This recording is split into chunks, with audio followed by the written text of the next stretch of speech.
How can I smuggle a terrorist into the United States? I don't have the power to return him to the United States. But you could release him inside El Salvador. Yeah, but I'm not releasing, I mean, we're not very fond of releasing terrorists into our country. I mean, we just turned the murder capital of the world into the safest country of the Western Hemisphere, and you want us to go back into the releasing criminals so we can go back to being the murder capital of the world? No, that's not going to happen. Well, they'd love to have a criminal, released into our country. I mean, there's a fascination. They would love it. Yeah. Did you see that? Did you?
People, welcome to the stream.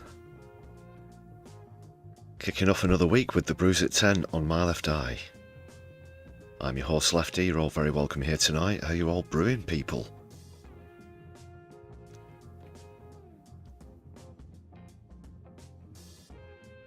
We've got Nina Sadie in the chat, Odin and Flowsnake, great to see you. Always appreciate the early watermelons. Solidari-Tea, everybody.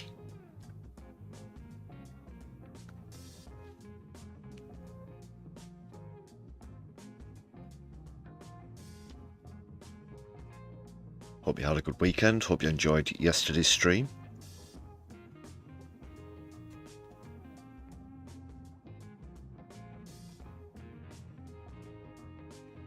I'll be catching up with one or two stories that I featured yesterday in the stream, plus a whole bunch more. In the meantime, people, make sure you've hit those buttons.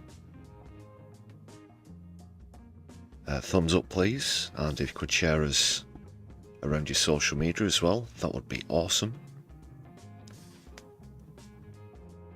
A good show of solidarity. So yeah, thanks a lot for hitting the buttons.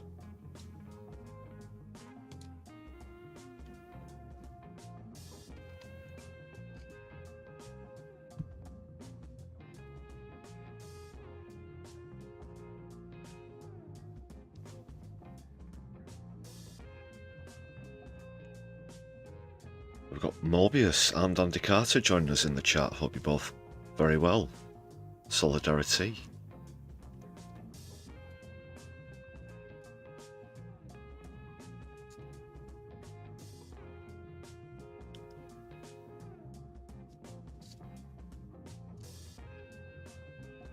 Yeah, quite a few bits and pieces to come on the channel.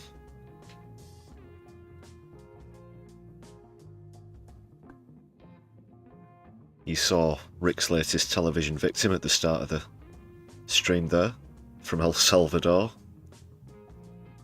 in this deportation debacle, if you want to call it that.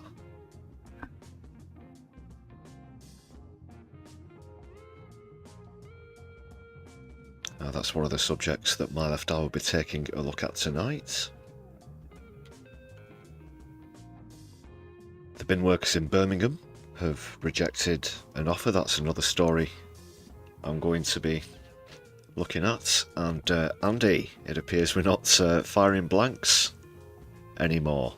Great shot there. Thank you very much for the gifted membership.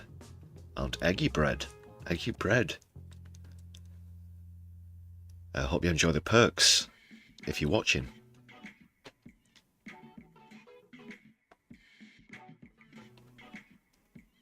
Solidari-Tea for that, Andy.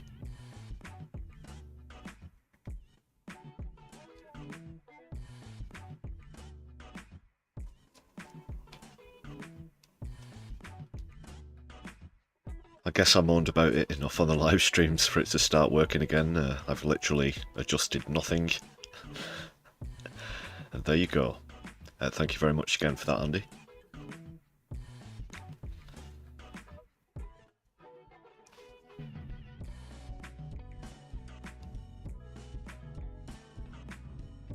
So I was in the middle of telling you what's coming up on the channel, wasn't I? An update on the youth demand story that I featured yesterday as well.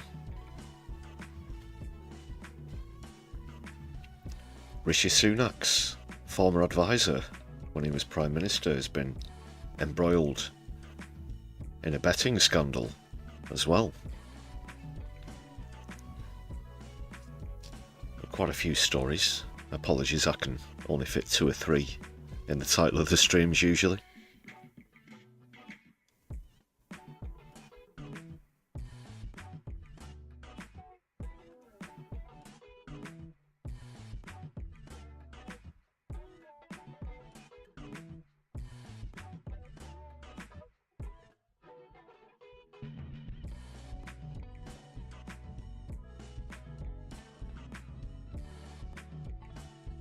Yeah, a couple of new bits and pieces as well. And I can see a few people in the chat who are always ripe for a pun.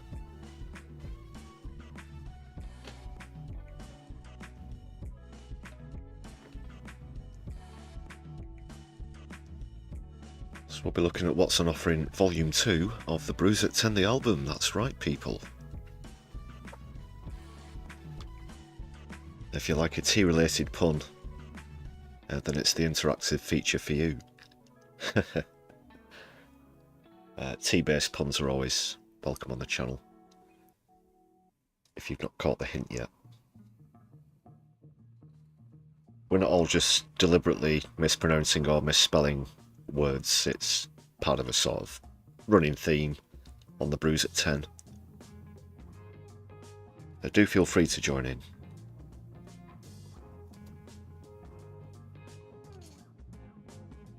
Beginner's guide, rule number 1, I guess, whatever. Words that end in TY are obviously huge targets. So more of that as we crack on through the stream.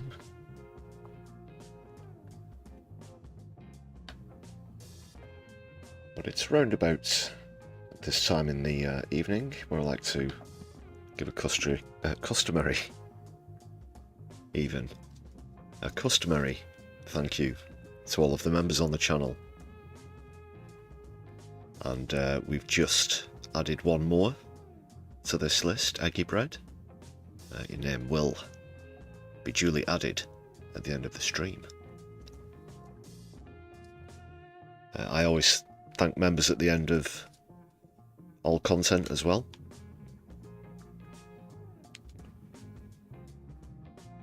As well as live streams, because I really do appreciate all of that support, people. Yeah, great shot there, Andy. You got the pun gun out. Look out, everybody. You had it on rapid fire the other night.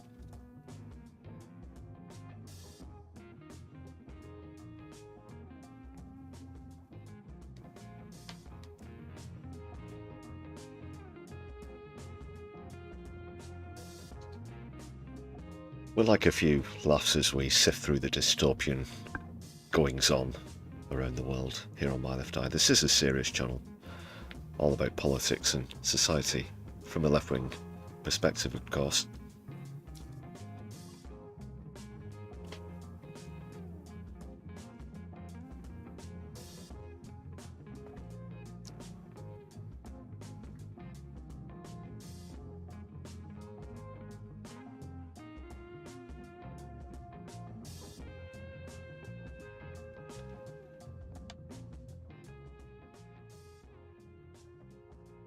What's this, Mo? I've not caught up with Nick Abbott for a while, but tea bags with plastic in them. Oh my goodness. Is that just some or all? What about brands that might happen to be named after a county in the north of England?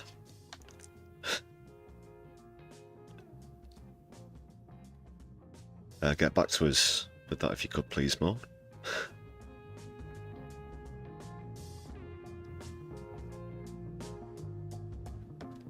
Thanks once again, members.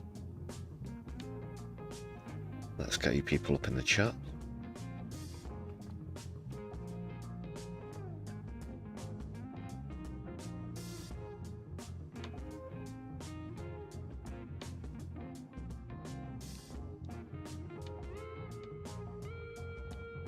And that means, people, we're very close to that target of 100 now. Just adjusted that and I can reveal we're just 2 away. 98 out of 100.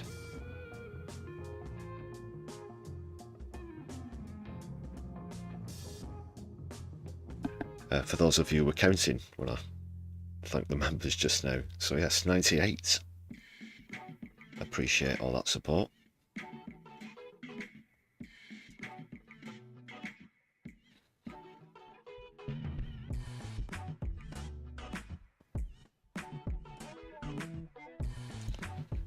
Well, we'll look into this teabag situation. This could be particularly alarming indeed, people.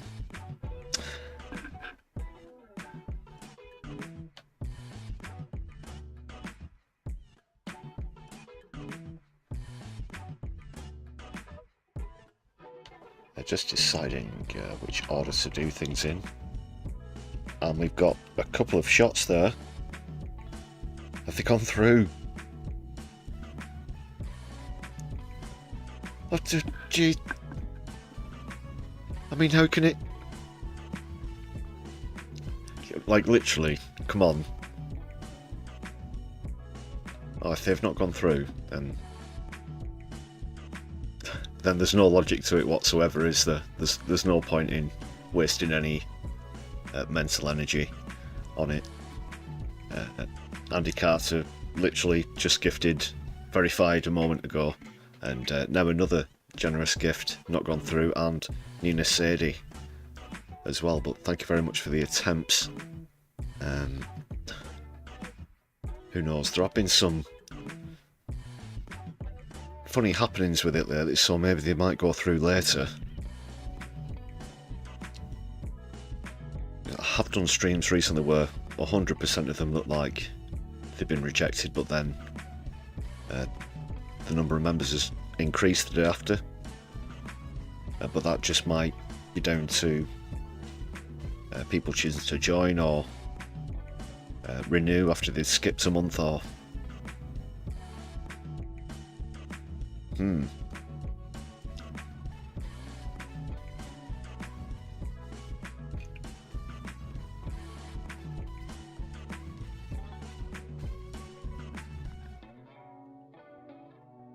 But thanks nonetheless. I was just deciding which order to do things, and I think we'll just quickly get this out of the way, the Trump stuff. Just expanding on what was in that opening clip.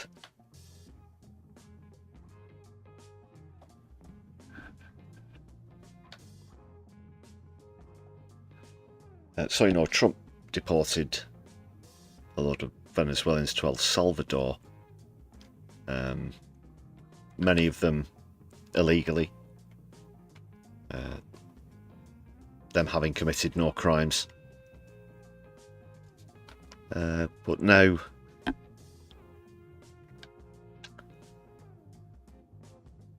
El Salvador are refusing to release them. Pretty much not having any backbone whatsoever. They're in the Oval Office. I was just saw in that opening clip. With Donald Trump nodding along at the same time. Not great viewing.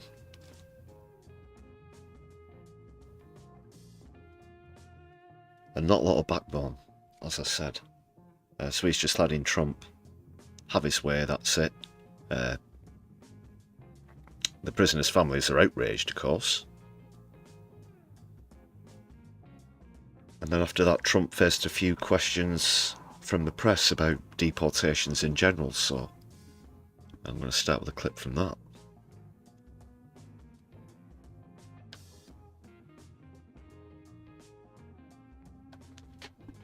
It's only a short clip.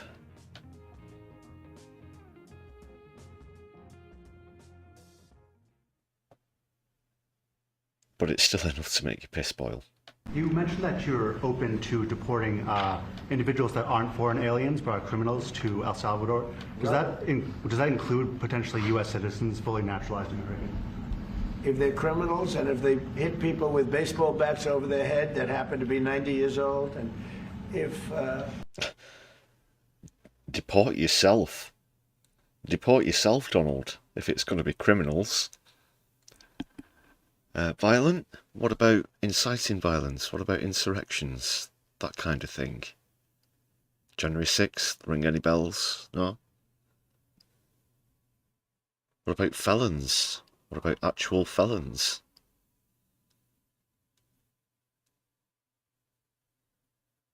Who want to try and get away with as much as they want by firing any staff that refer to them as felons.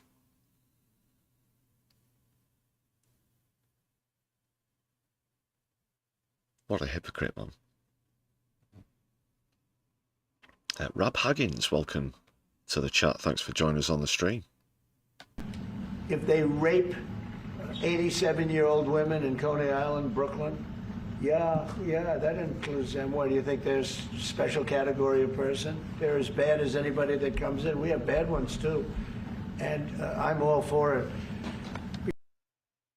Well, again, on that topic, we know that Donald's got a lot of skeletons in the closet where that's concerned, or perhaps not in the closet, because it's all out in the open. He's ultra misogynistic, this guy. You've heard how he's spoken about women before, in his first term, and since then. And he's a criminal in that sense as well. This is another display of narcissism right here. It seems that he and David Mensa have a running contest, people, at the moment. Because we can do things with the president for less money and have great security. And we have a huge prison population. We have a huge number of prisons, and then we have the private... Yeah, by far, America has the most prisoners per capita in the world. And it started to exacerbate during the mid-80s. Corporations started to get involved. I thought, hey, well, can we find some cheap labour to make all these, you know, sports trainers, sportswear, fashion wear, all sorts of things made in prison. Probably get about £2 an hour for it. Something like that. And the population, as I said, per capita has gone up and up and up since then, but also at the same time, you see an increase, or a disproportionate, I should say, number of minorities being imprisoned for low-level crimes, over average sentences, and they all just happen to be, you know, black people, brown people. You talk like petty theft, low-class drug possession in the States, and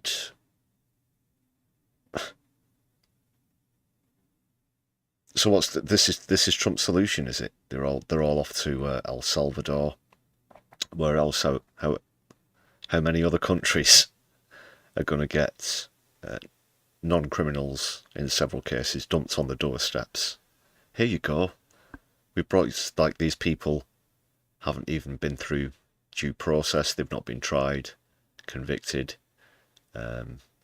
We just want to make it look like we're doing something about our immigration policy. So you have to take them. And he will have made umpteen economic threats to El Salvador, I'm sure. And then dragged in front of the cameras to try and sort of legitimise this behaviour.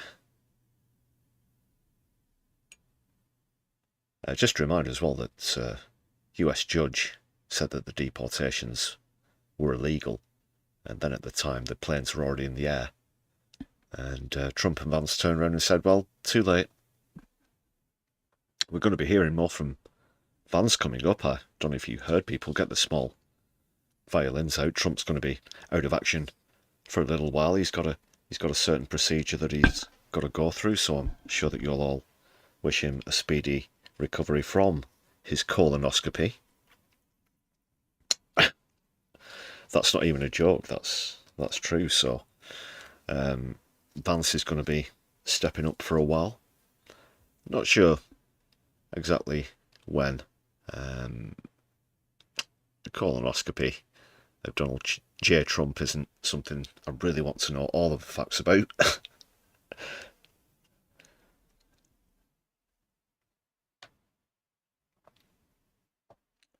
And I really hope they go easy on him. I really do, but I'm sure that they'll be thoroughly professional. Yes, this is highbrow politics here on My Left Eye.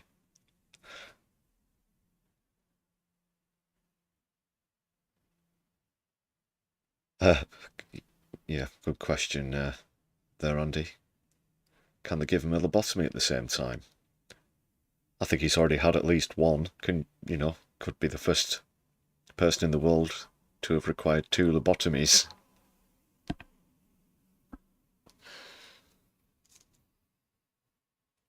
And then that would explain a lot, wouldn't it?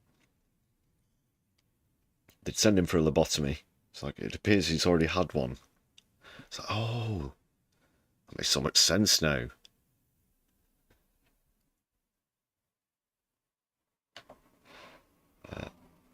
Yeah, I don't particularly feel sorry for that doctor either, more. That's a good point. Prisons, and some are operated well, I guess, and some aren't. But he does a great job with that. We have others that we're negotiating with too. But no, if it's who? Unnamed. Yet again, the unnamed people. Everybody is behind this latest, crackpot idea that he's drummed up, that was scrawled on the back of a napkin or whatever, however he came up with it. So name them. Yeah, who else? So you got El Salvador. Is this a new sort of coalition of the willing going on? We've got 1 or 2 happening at the moment. That's a phrase that keeps coming up. Who else is in the coalition of the willing? If it's a homegrown criminal, I have no problem. Now, we're studying the laws right now. Pam is studying. Well, the usual word is domestic, isn't it? Domestic criminal. that relates to someone who's born in the United States citizen, committing crime within the United States of America. So that, oh, that's fine, you know, but anyone else, you know, there'll be, you know, there's been the DI thing. Well, this is just same concept, different target. New laws that can, well, that Donald Trump will paint a very broad brush with.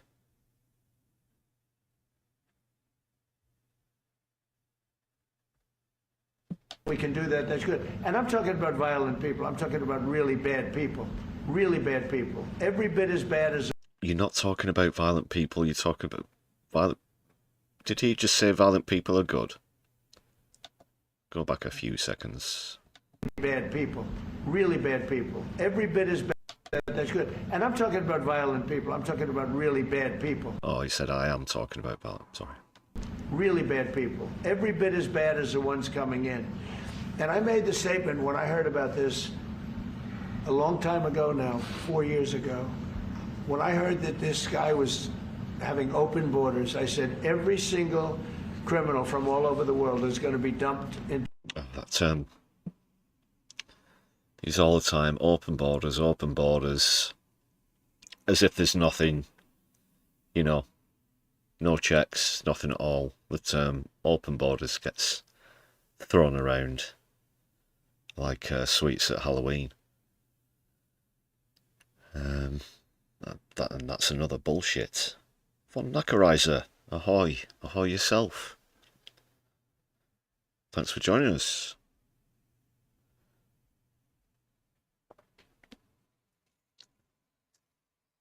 So yeah, he's doing the poor America. America's getting run down. It's not because he's running it down as a country. It's not because the billionaires are hoarding all the wealth.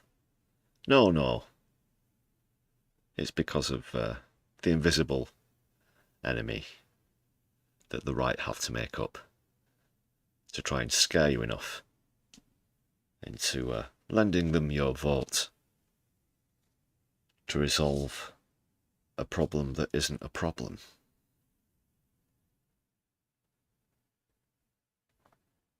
Manufacturing consent, people. That's what I'm getting at, really. It was just a little clip from that press conference.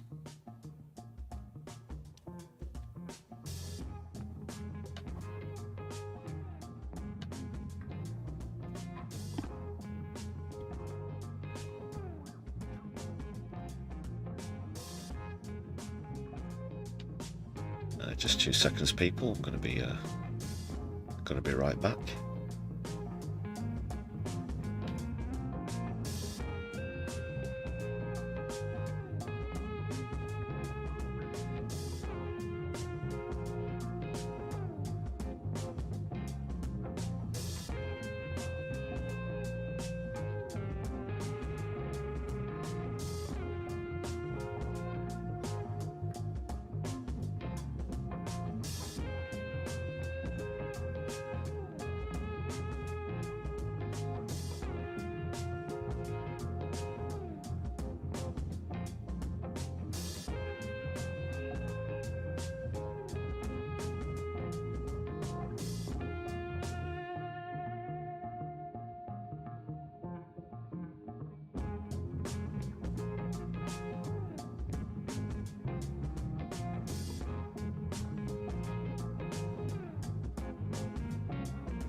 Right, people, we're going to move on to other matters now.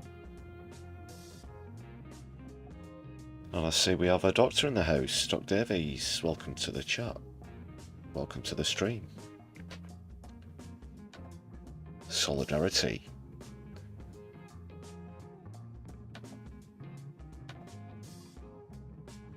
Where shall we go next?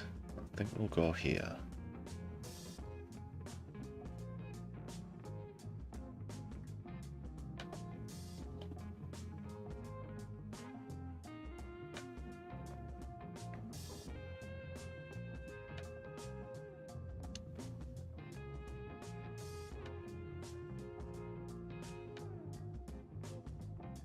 Okay, so Rishi Sunak's former advisor, he was advisor when he was Prime Minister, has been charged amongst 15 people with betting offences. So this is about bets placed on when the last election was going to be held, which was on the 4th of July.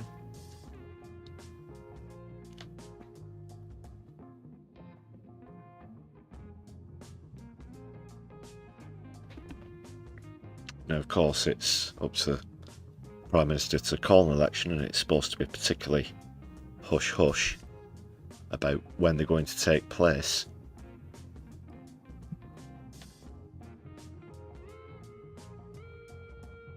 And it seems that using confidential information, specifically advanced knowledge of the proposed election date, he may have gained an unfair advantage in the betting markets.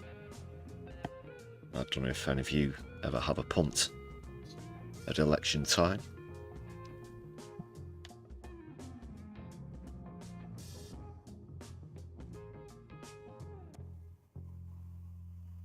Others charged include Laura Saunders, she's the former Tory Parliament candidate in Bristol North West, and her partner, Anthony Lee. Well, what a coincidence. And he's a former director of campaigning for the Tories. What a job. I'm not sure if there's enough tea in China that could pay me to do that. Although actually, I could have all the tea in China and simultaneously run the Conservative Party into the ground, but I would argue that they've done a good enough job of that themselves at this point. Current members of staff who've been charged are suspended with immediate effect, said a Tory spokesman. The incidents took place in May last year, so they would have known a couple of months in advance at least. They're cooperating with the Gambling Commission, apparently.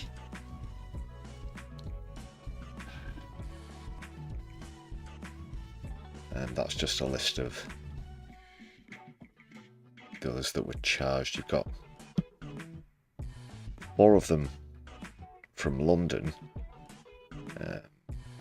Constituencies not very far away from one another, some of them. And then you've got the aforementioned, who was it?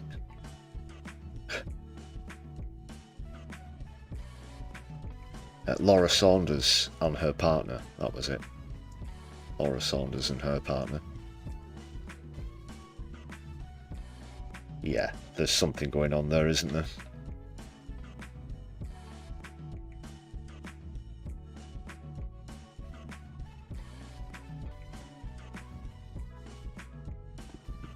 Goodness me, he was attached to the Royalty and Specialist Protection Command at the time of his alleged offending.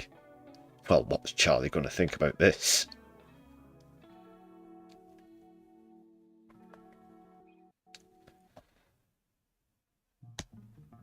No, I don't think they'll be getting thrown into the Tower of London. Yeah, corruption all about.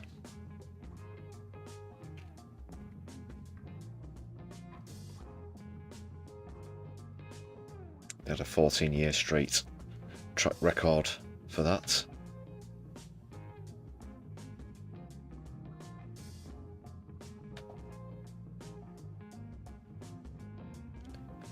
So what are you saying, people?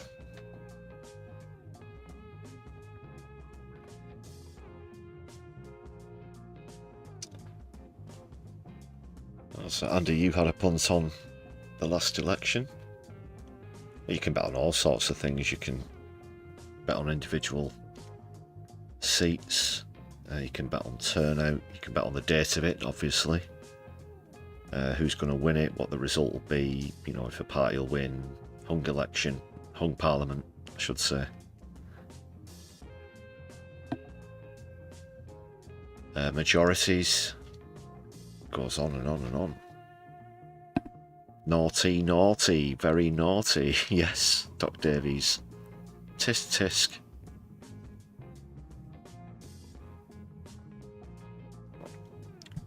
But who spilled the beans? Where did they get hold of that information?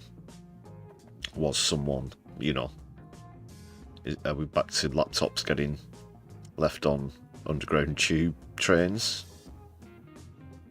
How did they get hold of the information, or were they told, and by whom? Could this go as high as Sunak himself? Question mark.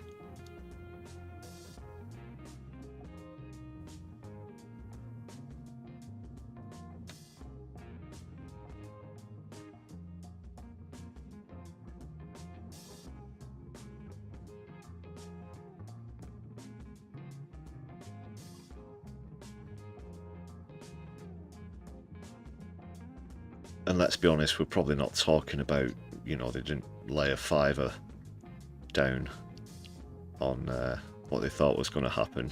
We're going to be probably talking about some fairly serious sums.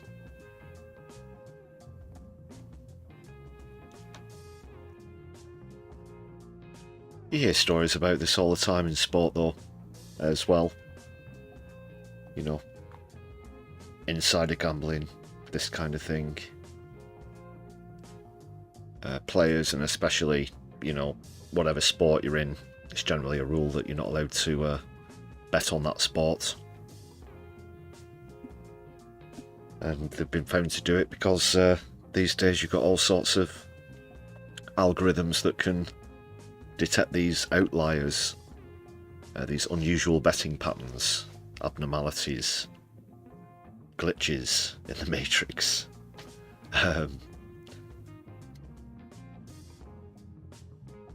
Also, you do generally hear about that thing quite a lot, but not so much in politics.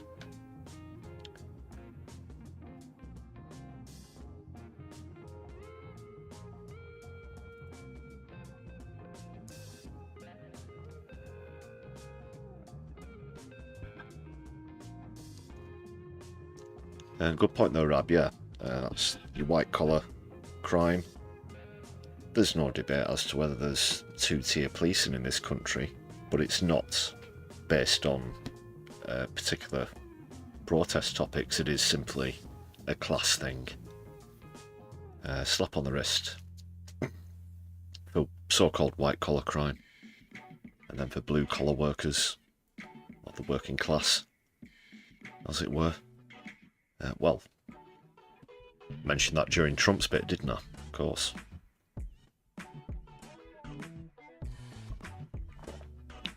Go around HMP wherever, and you'll bump into people from Just Stop Oil, Palestine Action, a lot more often than you'll bump into a toff who's in there for stock fraud, stock and exchanges fraud, who's in there for dodging taxes. You won't find the head of a corporation in there.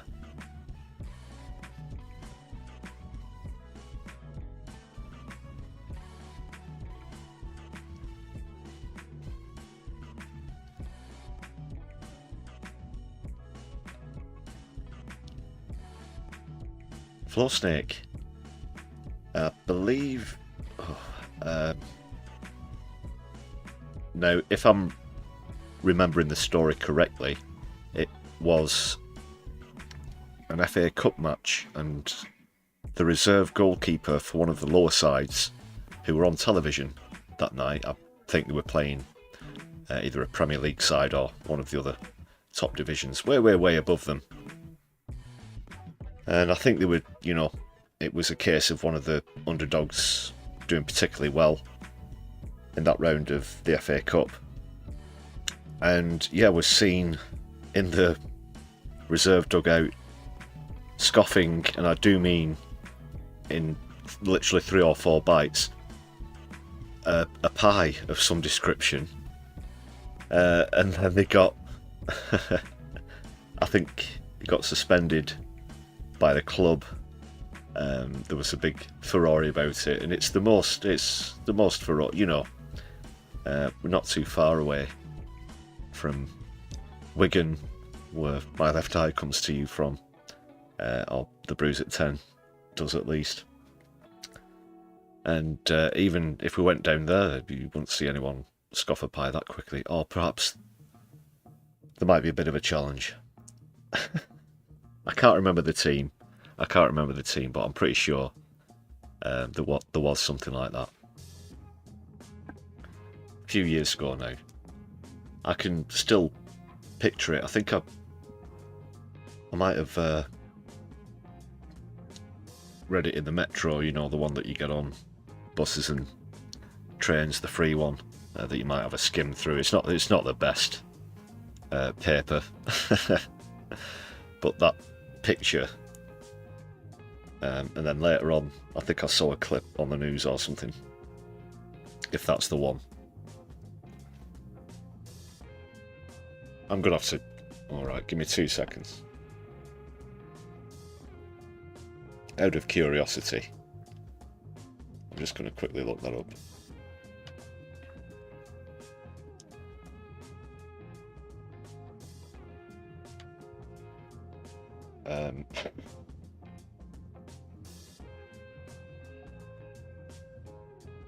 You know, sometimes you come to search for something and you have to think, well, how the fuck do I type that in to get the best result?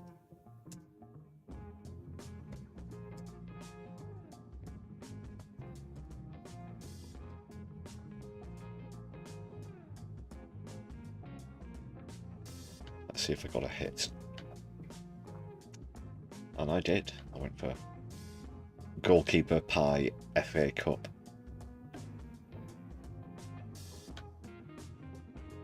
Just very quickly on this is a serious YouTube channel about politics and society from a left-wing point of view. It was Sutton United goalkeeper Wayne Shaw, and he was actually fined by the FA. Go on, I'll give you a quick... This is the picture I was on about. One sec.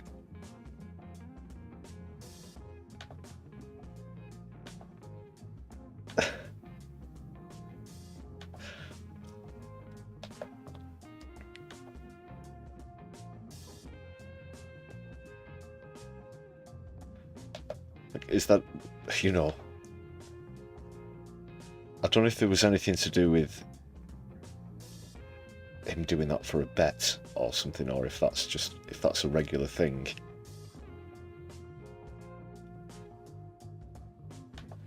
Sorry, it's still stuck on the last article. Reaching for the technical difficulties button here, people. Okay, I think we got it.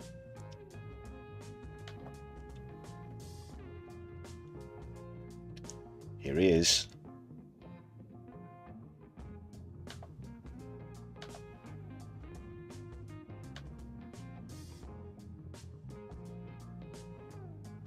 Oh, come on. There it is. There he is.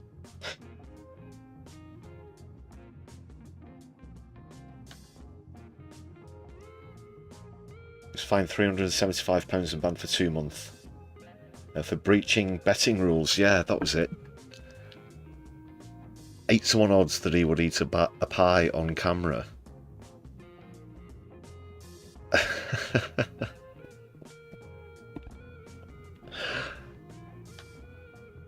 That's some grift. That's some scam he's got going on.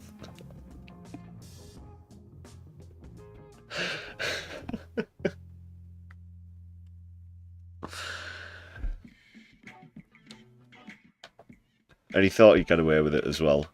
It's like, yeah, some random person went into a bookmaker's, and the bookmakers would be like literally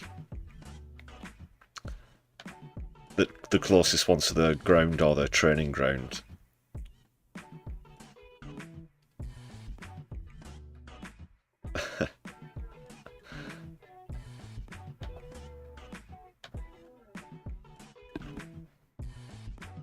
Yeah, that might pop up as a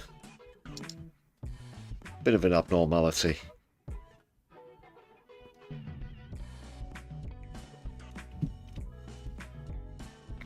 When he walked into the bookies, still in his goalkeeping strip as well, with his name on the back. Hello, I'd like to bet £1,000 that the goalkeeper from Sutton will eat a pie on camera.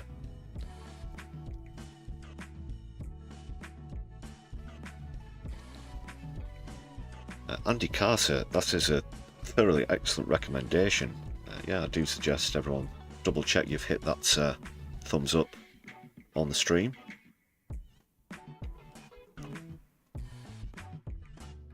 I forgot about that betting thing. I was too, you know, the big Ferrari at the time was, is he eating a pie? You know, the commentators, whatever. You won't believe your eyes, people. You've never seen a man eating a pie before.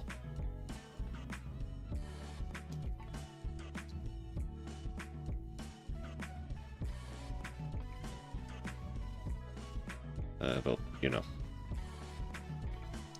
that's these days.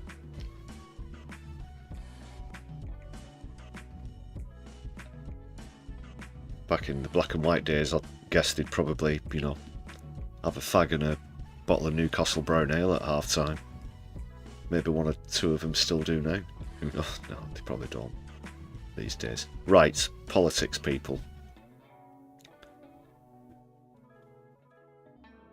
Where to next?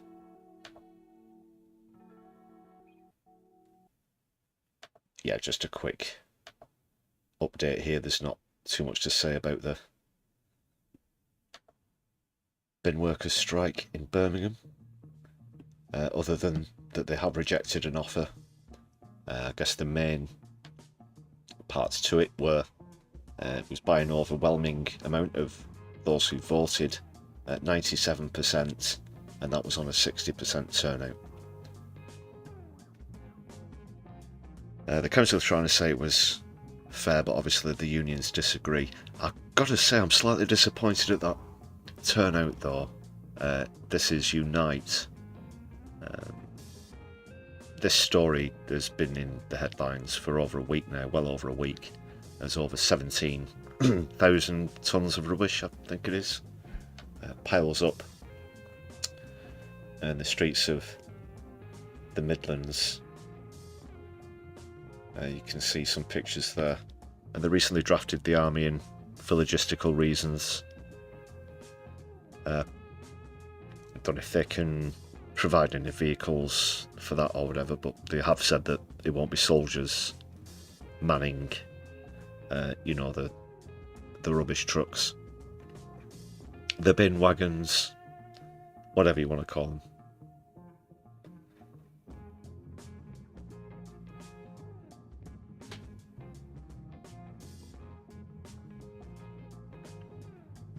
So they've had to, excuse me, go cap in hand to other councils. And it'll be back to square one, I guess, with the talks. It's piling up and up. You've heard about these super rats, these mega rats, these turbo rats.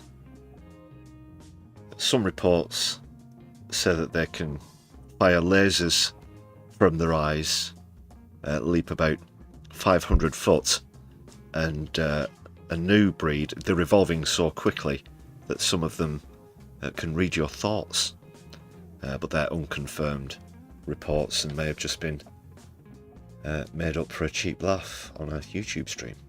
Okay, no, seriously though, it's not great. Well, Birmingham, for a start, as a city, is bankrupt. It has been for, well over a year now. And this is one of the biggest cities in England.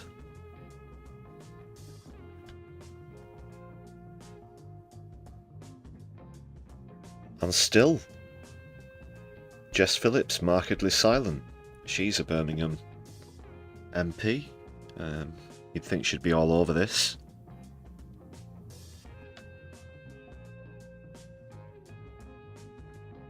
I don't follow her on social media or anything, but you'd think there might have been one or two quotes that have come out.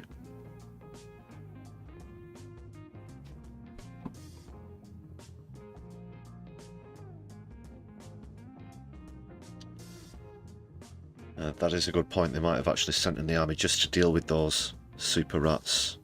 But of course the ones that have evolved telepathy would have seen that coming. They knew.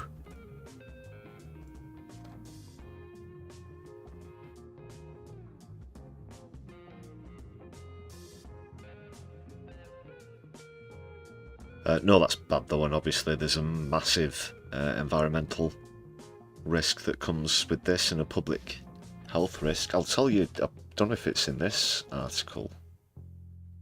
I said Jess Phillips has been quiet, but I do believe West Streeting has had something to say about it, particularly about the detrimental effects on people's health. And I thought it was around there. Might have been. Oh, there we go. Yeah, it's only a one line. This was last week.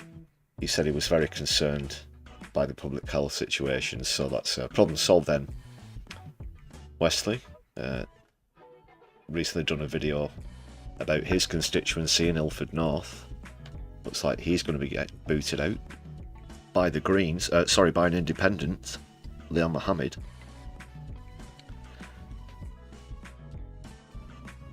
And it was the Workers' Party of Britain who gave Jess Phillips a run for her money in Birmingham Yardley last year. And we've just seen that Green Council take over in Haringey in London, as I mentioned.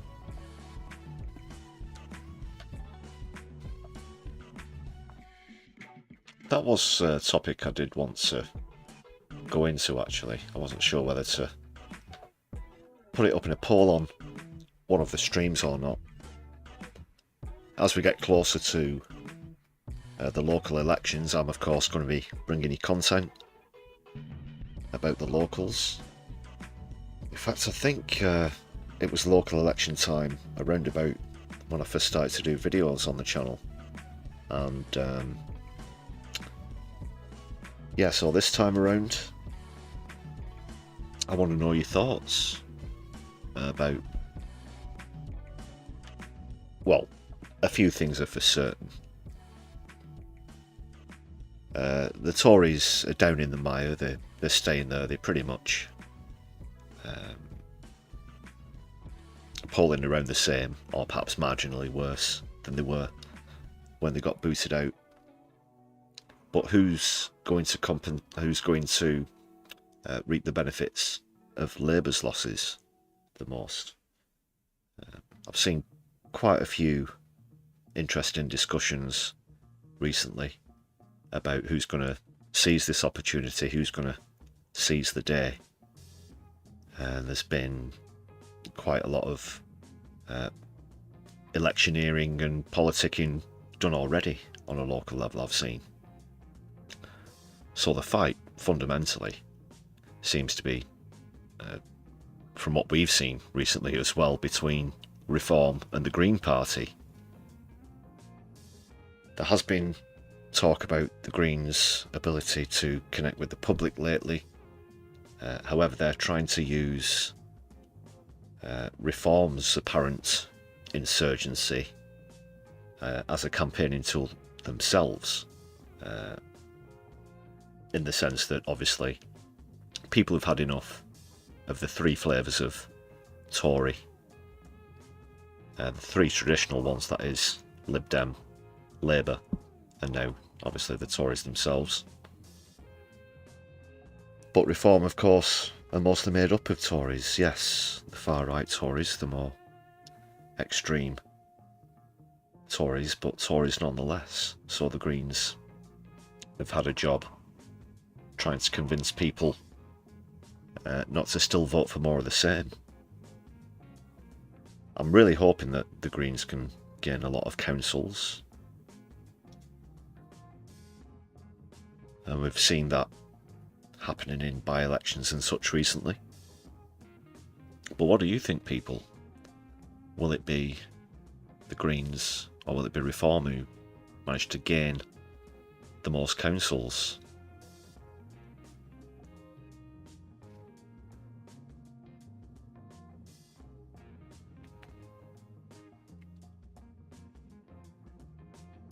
Good for you, Andy, if you're going to go out and campaign for your local candidate.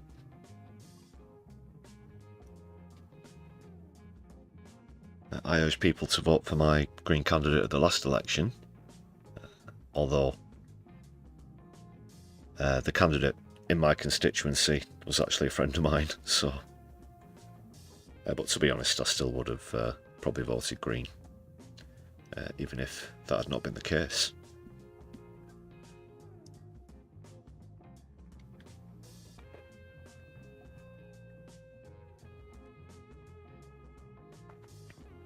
And they actually thought they were just there for a paper candidate, which is why they put themselves forward, but managed to get quite a few hundred votes in their first attempt, so not a bad go. Mobius, Haringey is your neighbouring borough, of course, and I have actually been out on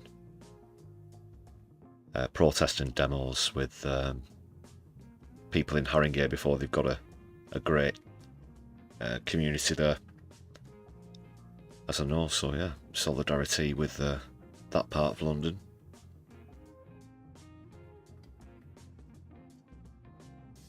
I know that XR have a particularly active branch there in Haringey.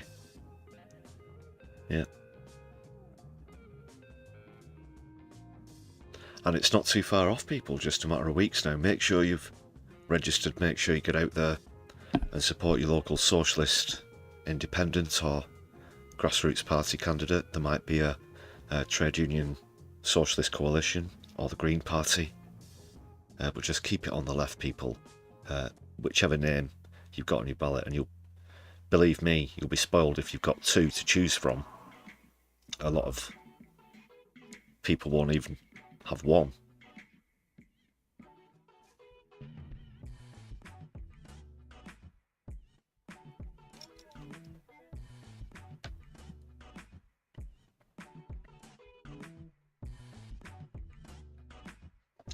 Deform are all over the place in Runcorn, Rab. Yeah, you'll see that, and it's, you know, generally, on the whole, the electorate do disappoint me, and the fact that it seems that a lot of them have been duped into thinking that Deform, as you quite rightly put it there, Rab, as some sort of alternative, that they actually stand for the ordinary person. The ordinary person doesn't bank at Coots and used to be a stock trader.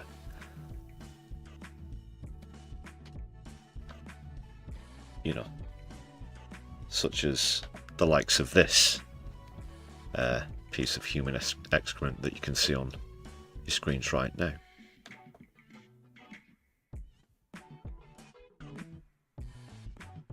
Just like us, just like us. Do you ever see... Like, most people don't walk around dressed like Rupert the fucking Bear when they're going for a stroll in the countryside.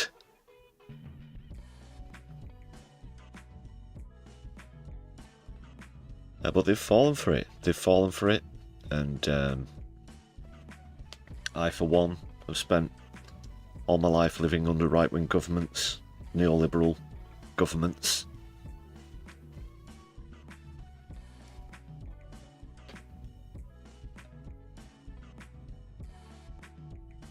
And they're definitely no alternative.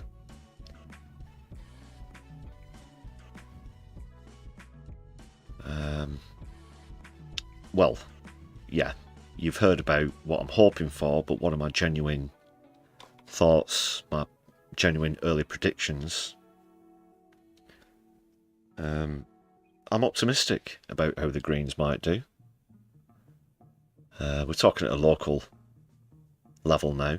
I think generally people will go for parties more than independents on a local level. So that Haringey result has actually given me quite a bit of confidence.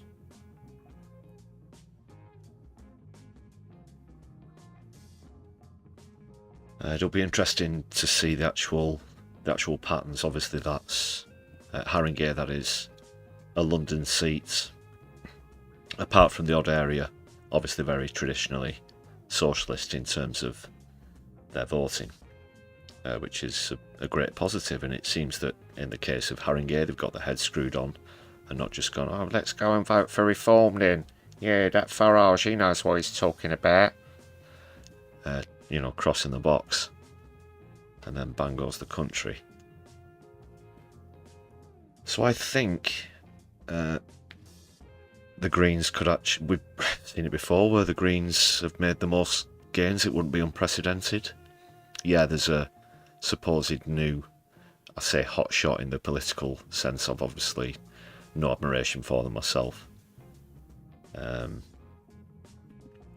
a new player, you know. A new player in the game. And I think that they can do it again.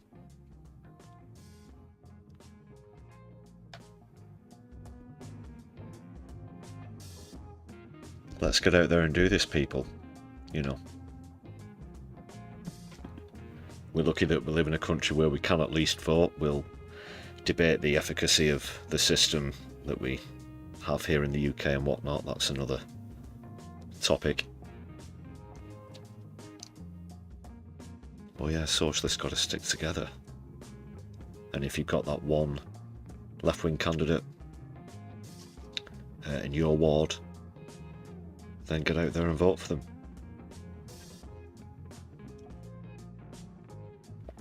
Low turnouts favour the right. That's almost a mathematical fact of elections.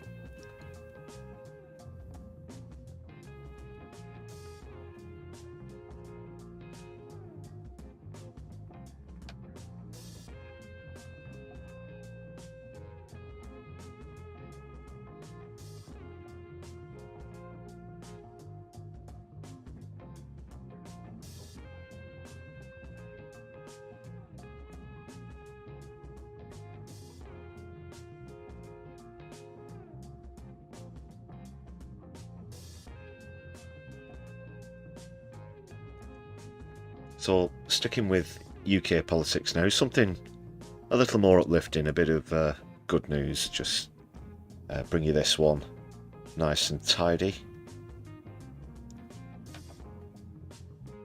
I'm pretty sure a lot of you will be familiar with this guy. I know I may have mentioned him once or twice on the channel myself.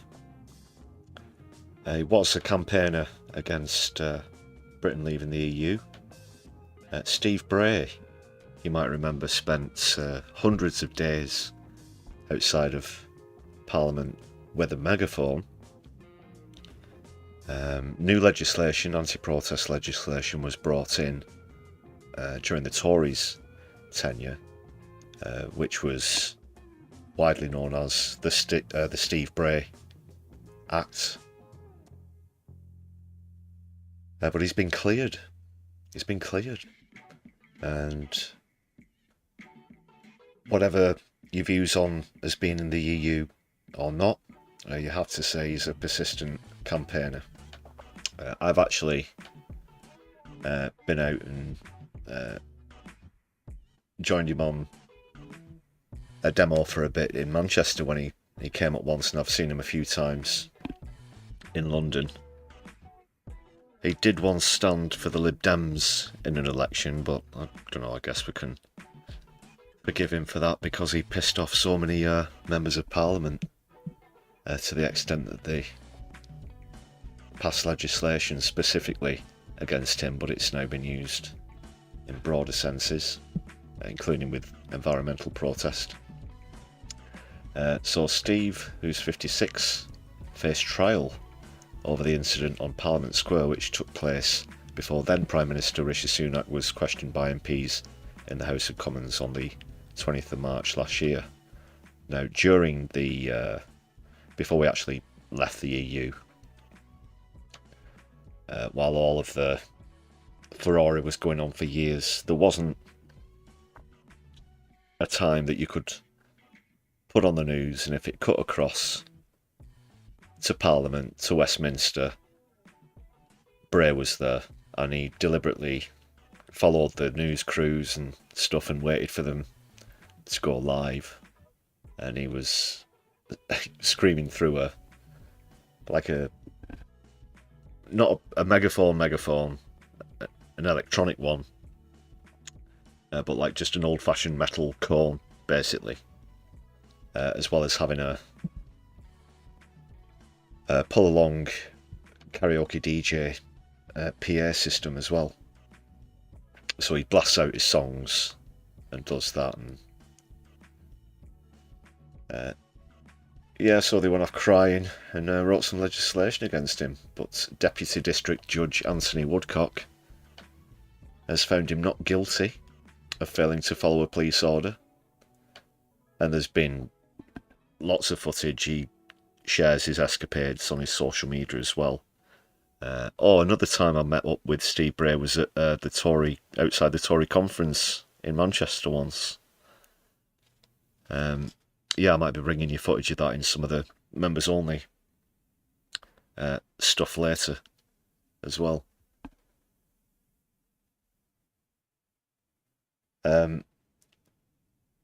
So a lot of the time the police come over and they confiscate his signs, and they try and confiscate his PA. I think he's had his PA confiscated a few times, from what he's told me.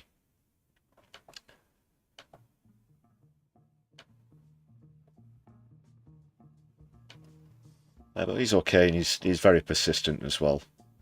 I remember when we were at the Tory conference, he's waiting for them to come past, and he knows his onions, he knows his politics. It was great to talk to him.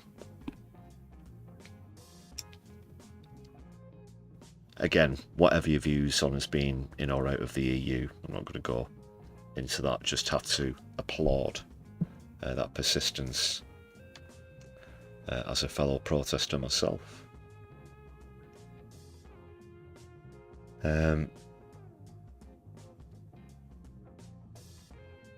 So the judge also said that Bray has admitted that he's anti-Tory, which are his words, and he believes he's an important message to disseminate. He needs the volume that he uses to get the message across from Parliament Street to the Palace of Westminster.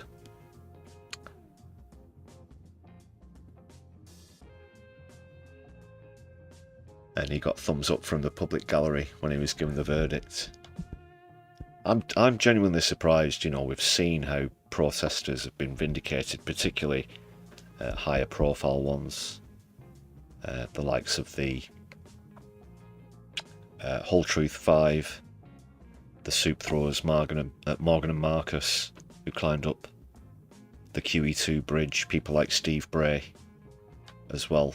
So I thought that they were really going to make an example out of him, or try to make an example out of him. So that's good. It's good. I don't know, I might bump into him in a week or so when I'm down there myself. Speaking of which, yeah, there's going to be content coming from that. I'll be there for the last hurrah for JSO.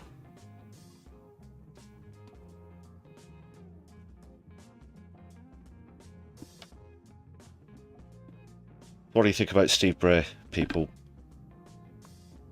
What are you saying? You for or against him? Remember, this all comes down to the right to protest. It's about how much volume you can or can't use when you're protesting, and I myself have had to be careful on a few occasions, especially since that same legislation was introduced.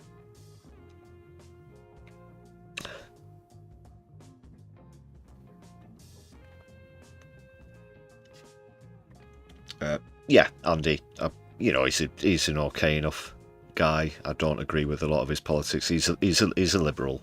As I said, he stood for the Liberal Democrats. That's liberal in the British sense, not in the American sense, in the UK sense of being what you might call centre-right.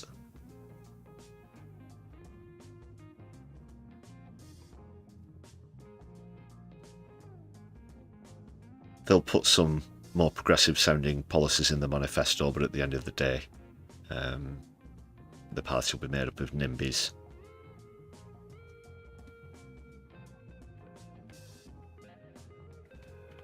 Because they don't want any disruption around their new build during the progress, so that'll all get shelved. Well, yeah, we just wanted to look like we were being environmental, but we don't actually want you to build wind farms. Good heavens, no.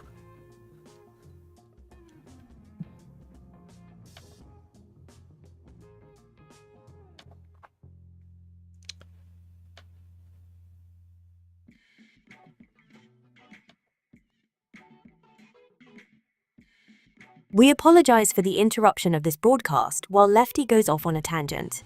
He's been given a cup of tea and will be back with you shortly.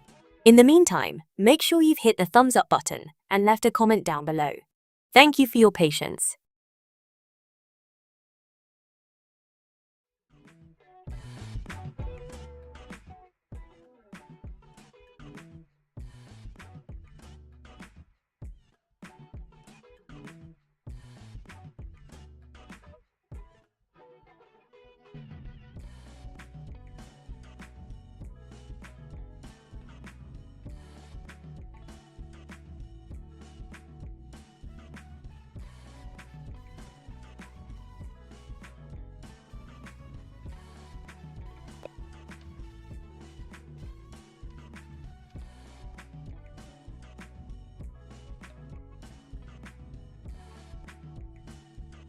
Yeah, thanks Andy. Hope you do enjoy part 3 when that comes out. I mean, when you get around to watching it. That came out yesterday. For anybody else who's not had a chance to watch it, members only. Just one of the great perks of being a member here on My Left Eye.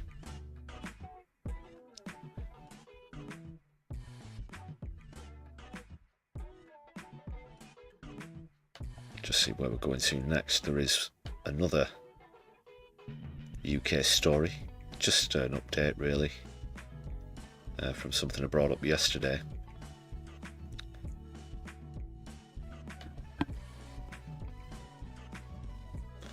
You might have heard about this arrest warrant that's been issued against Tulip Sadiq. She's hit back and described it as a smear campaign. So her and members of her family have been accused of fraud, basically, corruption.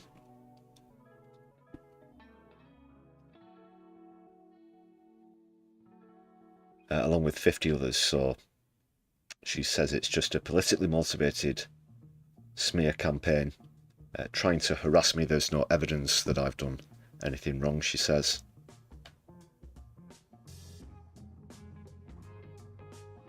So until evidence has been produced, there's no chance of her being extradited. Andy, thanks for the attempt again. Fingers crossed. As I said, I'm not sure if some of them are still going through after the streams. Oh, actually, by the way, a few streams ago, when you gifted 5. Do you remember only one of them went through? Was it 4 that got refunded? Just let me know, please, brother. Do keep me posted on whether you have been refunded as well, everybody, if it appears that your gifted membership's not gone through, because we can't just have YouTube running off with the cash.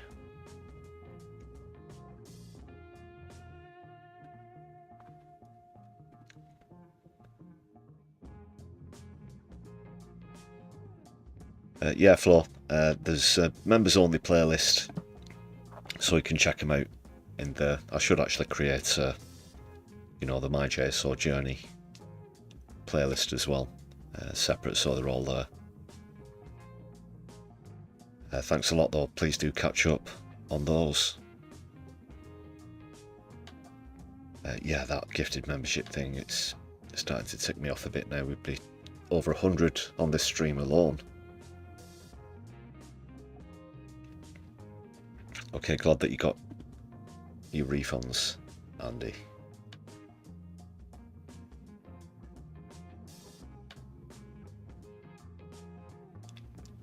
Well, I went over most of the other main points about this story yesterday. But that's the ins and outs of it. Just wanted to give you a quick update there.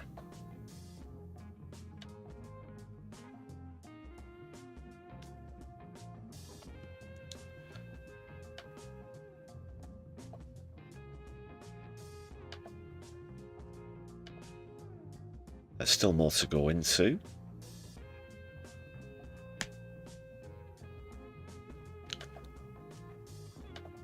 But first, I just want to introduce the latest in an interactive feature here on the Brews at 10. It's something you can get involved with as well, especially if you do like a tea-based pun.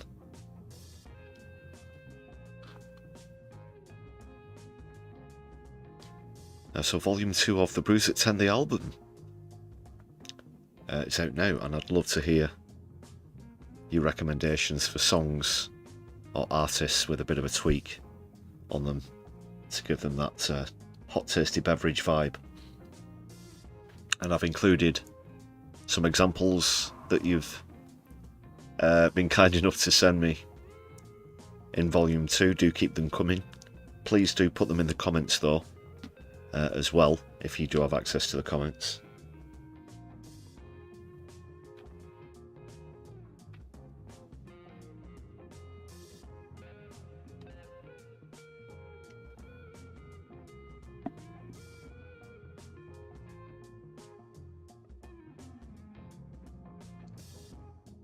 Right, people, so here we go.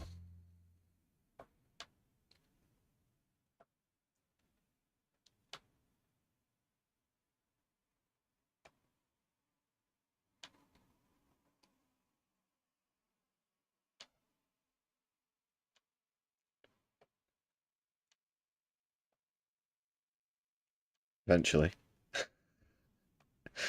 No, it's here.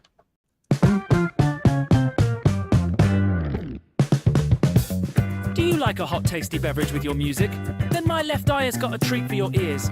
The Brews at 10, the album, all your favourite beverage-based hits from the 1960s to now, all in one place. Volume 2 is now available, featuring From Tea to Brew, The Beatles, Brews of the World, The Jam, Stand By Tea, Benny King, Spaceman, Babylon Brew, Times Like Teas, Brew Fighters, plus many more. Order now.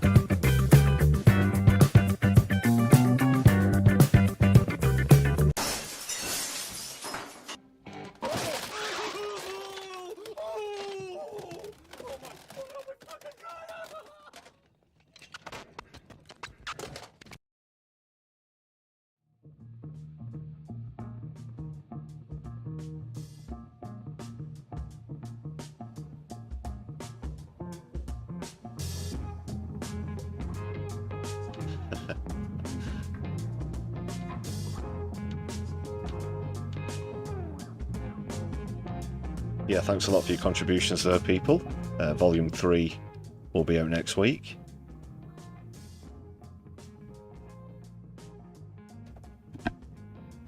Ice Ice Baby by Vanilla Ice Tea.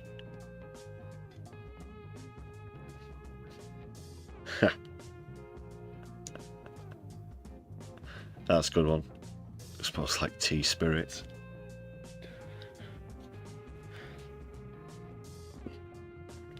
Yeah, if you've got access to the comments, please do stick them in there as well.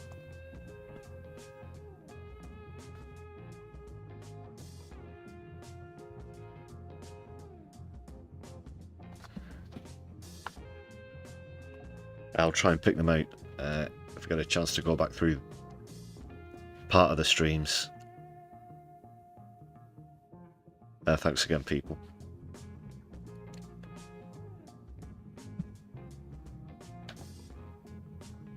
Back into the stories. Yeah, I just mentioned those member-only videos that feature my JSO journey as part of the latest mini-series. I've also been arrested with youth demand, and yesterday they faced further arrests, but today there's been a pushback. They're already on action in London. I'll be honest, I've been getting a bit of FOMO with this. You know, they've already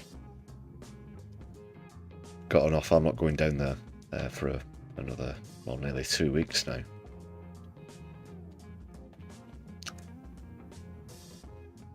So here's the latest again. We apologise for the interruption of this. That should have been the technical difficulties button. So this time they've said that they refuse to back down.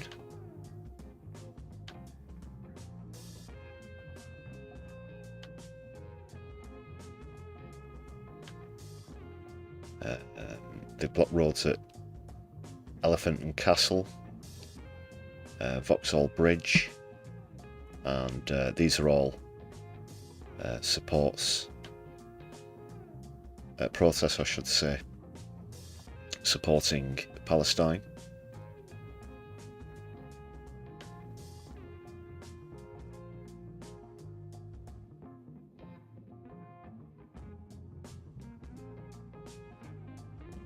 One supporter said, "I've taken part in almost every national demo, local demo and rally since October 23, and with the scenes we're seeing coming out of Gaza, the West Bank, Lebanon, becoming more and more deranged, criminal and heart-shattering, the need to escalate and make our leaders act has never been clearer."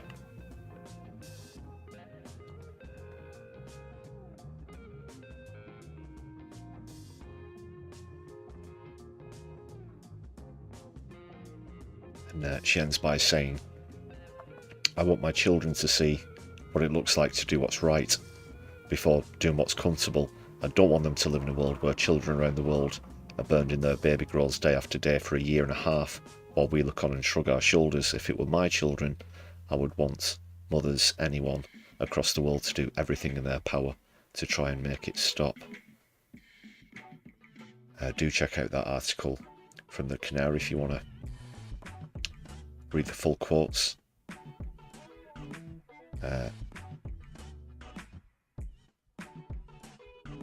That's Elephant and Castle, where there was one arrest. Again, as we said yesterday, after they'd vacated the roads, so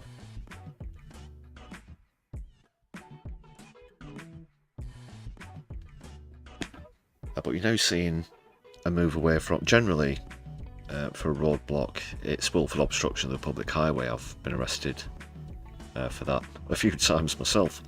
But nowadays it's shifting over to this conspiracy to cause a public nuisance, in which you're seeing a lot of people, as in this case, arrested after they've left the road.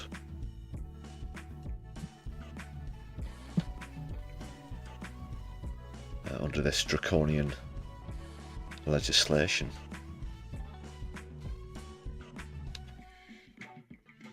This is just one of the comments on, it looks like Instagram. Don't be afraid. It's an honour to come out for the Palestinian people. Keep fighting for them. Keep coming out. Don't be afraid. Don't let them oppress you. Can we get some flags up in the chats, by the way, please, people? I can see some watermelons already. Thanks for that, Nina Sadie. Do not be afraid. Free Palestine every day until it is free.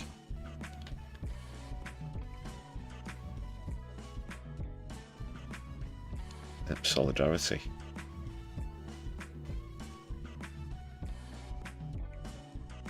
Looks like around 50 people were involved with that one.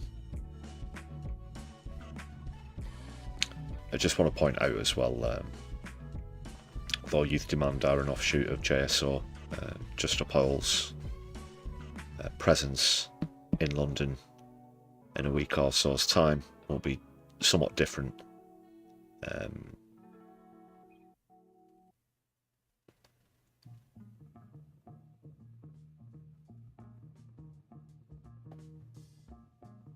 Do join us, by the way, as we go there to bid farewell and then have a bit of a party afterwards. But yeah, if you can get down there.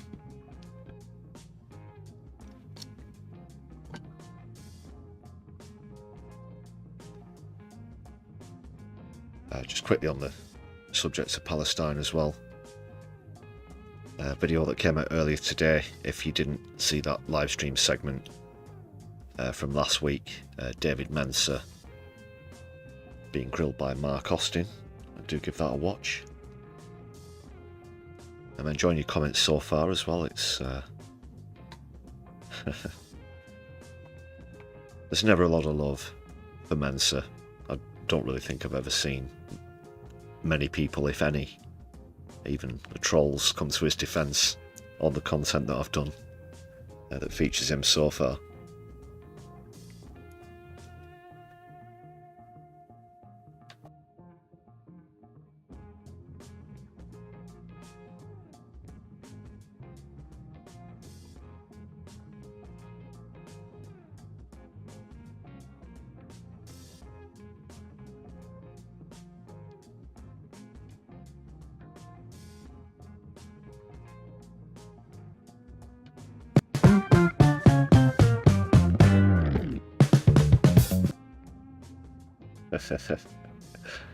No, we're not going there again.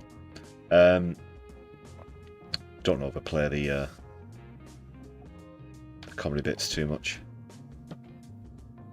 There might be another Pat McFadden experience coming out this week as well, so maybe keep an eye out for that. Thanks for your feedback on some of the new features on the channel as well. I think that just about wraps it up from me, but stay where you are, people. I am going to redirect because it's getting a little late now. I've been going for just coming up to 90 minutes. Let's see if we can do a raid into another YouTuber.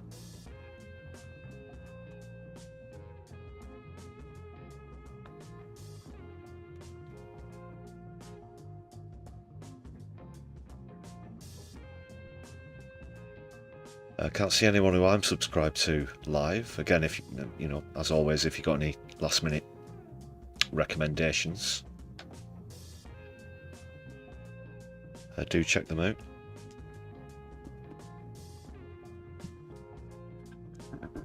Glad you're liking the McFadden content. I've got a few ideas. I mean, Pat's got a few ideas for who his next guest might be.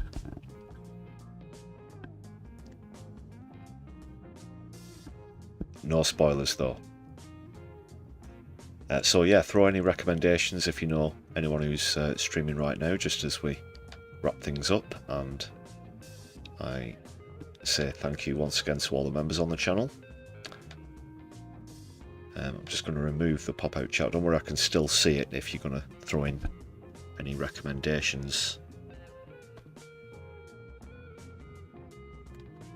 Do let me know.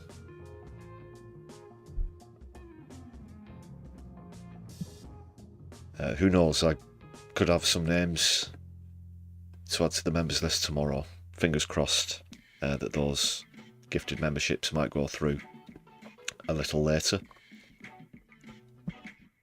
Thanks for your efforts, nonetheless, even if they don't. I also forgot earlier on to thank those of you who've been to the Buy Me a Coffee page in lieu of being able to gift memberships as well. Which one or two of you have done. You can also hit super thanks if you're watching back on a replay to help support the channel. Check out the links down below.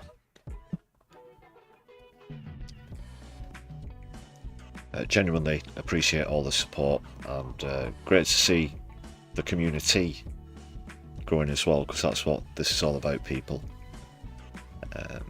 Yeah, we do have some serious topics to talk about as we go through the news, but we like to have a few laughs as we do so, and adding people to the conversation is always a great thing, whether it's serious or not.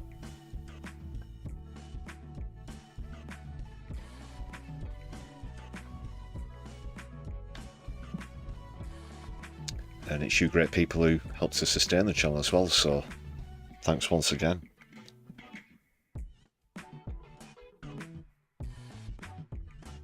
Okay, last chance for a shout out for a raid. Otherwise, I'm just gonna... I think there was an upcoming Navara, which is all that was on offer.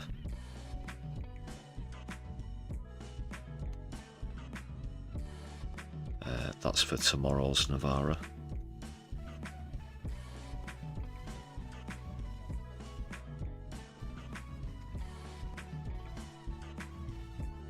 Okay, and make sure you've hit the buttons before you go, people, whatever you're doing with the rest of your evening. Take care, and my left, I'll be seeing you soon. Free Palestine, power to the people.